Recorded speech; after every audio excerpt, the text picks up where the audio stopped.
Dovolte mi, aby som vás srdečne pozval v mene občianskeho združenia Bačova cesta, samozrejme v mene mesta Liptovský Mikuláš, ako aj v mene svojom, na jedno krásne ovčiarske podujatie, ktoré sa uskutoční 26. októbra túto nedeľu.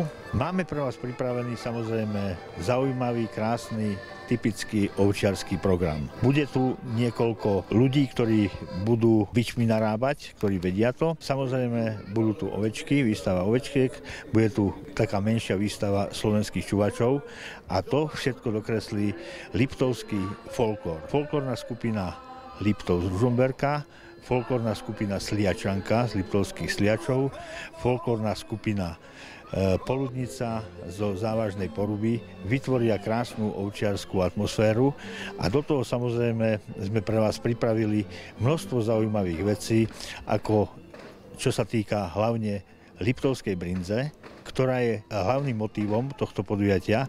Mikulášania si môžu pochutnať, samozrejme je to o brinzi, čiže tu budeme mať firmu, ktorá robí kvalitné halušky z liptovskej brinze.